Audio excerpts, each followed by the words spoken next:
15 business offline que tu peux démarrer sans argent et sans emprunter. Si tu veux lancer une affaire et que tu n'as pas assez d'argent pour le faire, si tu es fauché par exemple, est-ce que tu peux aussi devenir un entrepreneur? Bon, vers la fin de cette vidéo, je te donnerai 15 idées de business offline que tu peux lancer à partir de rien. Ce sont des business faciles et qui marchent. Si après ça, tu n'as toujours pas commencé ton business, bon, ton cas devient inquiétant.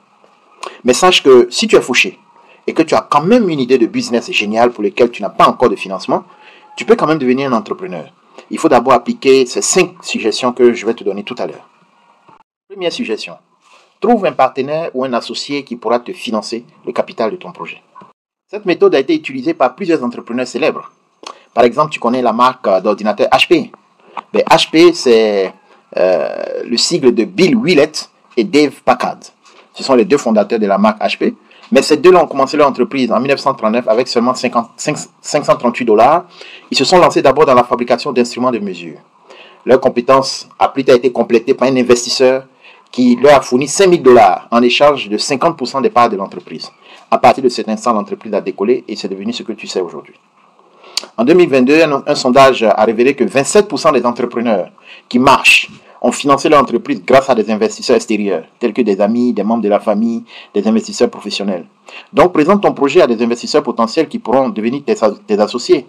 Ainsi, tu pourras lancer ton projet et plus tard, tu seras assez fort pour lancer d'autres affaires plus facilement. Deuxième chose que tu peux faire, tu peux décider de commencer petit à petit.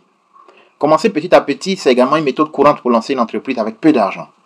Par exemple, certains entrepreneurs utilisaient cette méthode. Jeff Bezos, par exemple, fondateur d'Amazon, il a commencé son entreprise petit à petit. En 1994, il a commencé dans son garage, en vendant simplement des livres en ligne. Et petit à petit, Amazon est devenu une grosse entreprise. Aujourd'hui, c'est devenu l'un des sites de e-commerce les plus prospères au monde. En 2021, un sondage mené par Small Business Trend a révélé que 58% des entrepreneurs ont commencé leur entreprise très petit. Et petit à petit, l'entreprise s'est développée. Donc, n'hésite pas, commence petit. Commence dans ton garage, commence dans ton salon, commence tout simplement en ligne si tu veux. Propose des services ou des produits de très bonne qualité. Fixe des prix très compétitifs pour fidéliser le peu de clients qui commenceront à venir. Offre à tes clients plus que ce qu'ils ont payé. Un philosophe chinois, Lao Tzu, disait « La nature ne se presse jamais. Pourtant, tout est accompli. » Cette citation souligne que la nature suit son propre rythme, qui peut sembler lent, mais qui permet finalement de réaliser de grandes choses à partir de petites étapes successives. Donc, commence petit à petit, c'est conforme aux lois de la nature, c'est même mieux, parce que tu auras l'occasion de tester ton idée sur une petite échelle d'abord. Troisième chose que tu peux faire, tu peux décider de trouver un emploi dans une entreprise d'abord. Tu peux décider d'être un employé, de façon à économiser un peu d'argent, le mettre de côté pour pouvoir lancer toi-même ton propre projet. Alors, un exemple d'entrepreneur qui a utilisé cette méthode, c'est Sarah Blakely. Sarah Blakely, c'est la fondatrice de marque de sous-vêtements Spans. Alors, elle avait déjà son projet, mais elle n'avait pas le financement pour son projet. Qu'est-ce qu'elle a fait? Elle a décidé de travailler pendant 2 ans d'abord comme vendeuse de fax pour une entreprise. Alors, l'argent qu'elle a gagné, elle a mis de côté et puis finalement, elle a pu lancer son entreprise dans l'an 2000. Finalement, c'est devenu une grosse entreprise. Martin Luther King Jr. disait, si tu ne peux pas voler, il faut courir. Si tu ne peux pas courir, il faut marcher. Si tu ne peux pas marcher, il faut ramper. C'est-à-dire, il ne faut pas rester inactif. Et quoi que tu fais, tu dois continuer à avancer. Donc, garde ton projet bien en vue. Adapte-toi à chaque fois, à chaque difficulté du moment. Mais l'essentiel, il faut avancer. Quatrième chose que tu peux faire. Tu peux décider de te lancer dans la représentation commerciale d'abord. Par exemple, si tu n'as pas assez de moyens pour lancer ton projet, tu peux décider d'abord de devenir un apporteur d'affaires pour d'autres entreprises. Donc, tu peux négocier un contrat de représentation commerciale avec une entreprise ou même plusieurs entreprises pour revendre leurs produits ou services. Alors, si tu le fais, tu peux négocier des commissions ou même tu peux négocier à la fois un salaire plus des commissions. Il faut savoir que si tu es apporteur d'affaires, eh bien, c'est gagnant-gagnant pour les deux parties. C'est gagnant pour toi parce que tu auras des commissions qui vont te permettre de lancer ton affaire. C'est gagnant pour l'entreprise que tu représentes aussi parce que toutes les entreprises cherchent des gens pour les aider à revendre leurs services ou leurs produits. Cinquième suggestion. Si tu n'as pas assez d'argent pour commencer ton affaire, tu peux décider d'abord de te lancer dans des prestations de services. Alors, il faut savoir que quand tu es prestataire de services, tu n'as pas besoin de beaucoup de capital parce que tu ne gères pas de stock. Tu n'as besoin que de tes compétences. Alors, cette méthode a été utilisée par plusieurs entrepreneurs. Par exemple, citons Joey Gebbia et Nathan Blecharski, les fondateurs d'Airbnb. Tu connais peut-être Airbnb. C'est aujourd'hui une grande plateforme qui propose des locations d'appartements privés pour des séjours hôteliers. Alors, comment ils ont commencé? Ils ont commencé en proposant eux-mêmes leur propre salon pour des entreprises qui cherchaient un espace pour l'hébergement des conférenciers qui venaient dans la ville de San Francisco. Ils ont commencé petit à petit, c'est des prestations de services, et finalement, ces prestations sont développées, c'est devenu une grande entreprise. Donc voilà, avec ces 5 suggestions, tu peux te constituer un capital pour commencer ton entreprise.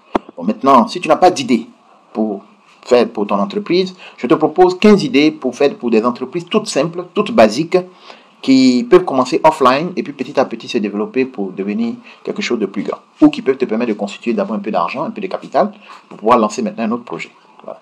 Donc par exemple, si tu es passionné de la mode ou du cosmétique ou de l'esthétique, tu peux commencer par représenter des produits d'une entreprise déjà établie dans le domaine et puis négocier des commissions sur chaque vente. Voilà, une affaire.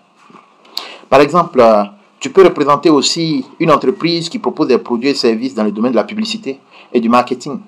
Aujourd'hui, toutes les entreprises ont besoin de se faire connaître, ont besoin de faire connaître leurs produits et donc utilisent la publicité et le marketing. Donc, tu peux proposer ces services-là, même si tu n'en es pas le concepteur, mais tu peux être un représentant, proposer ces services et puis négocier des commissions. Tu peux représenter des entreprises qui fournissent des consommables de bureau, par exemple, des fournitures consommables de bureau. Tu peux représenter des entreprises qui proposent des équipements électroniques et électroménagers, même des entreprises qui sont dans la mode et les accessoires de beauté.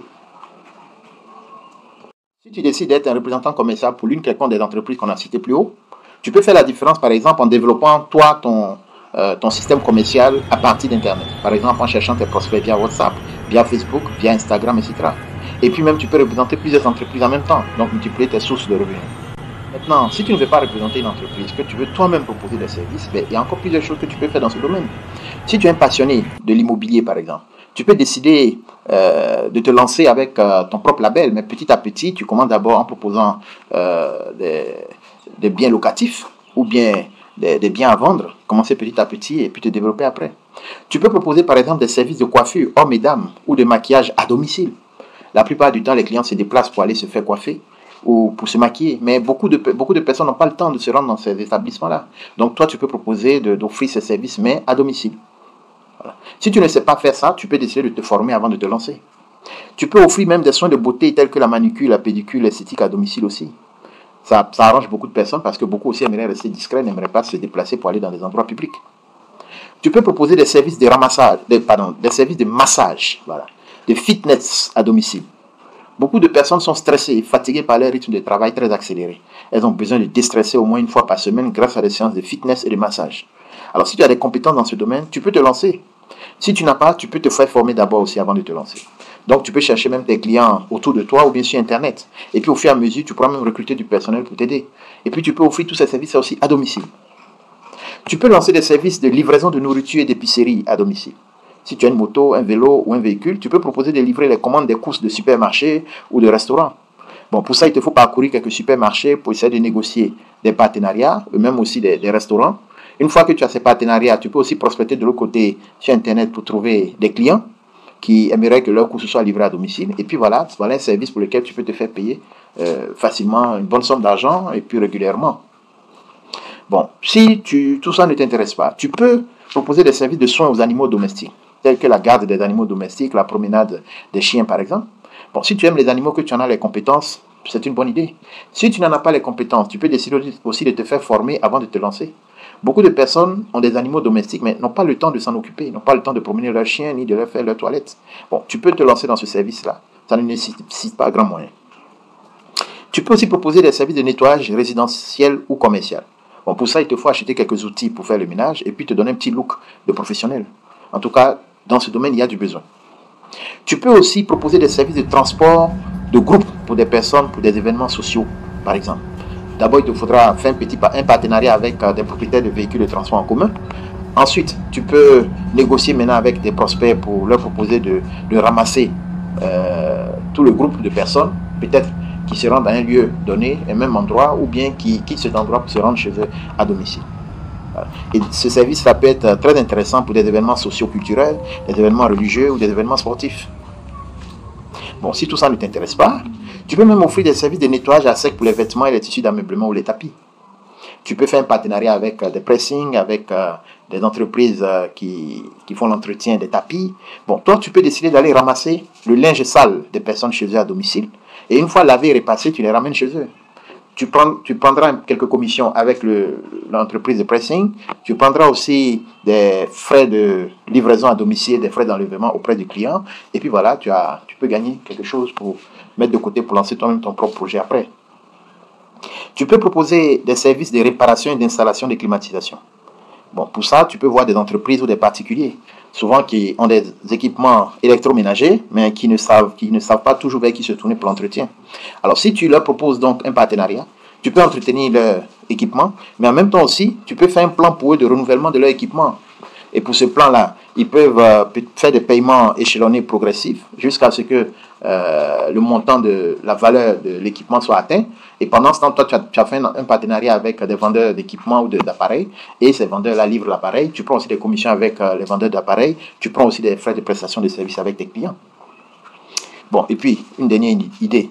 Tu peux aussi proposer des services de design intérieur, de décoration, de design d'intérieur pour les entreprises ou pour les particuliers.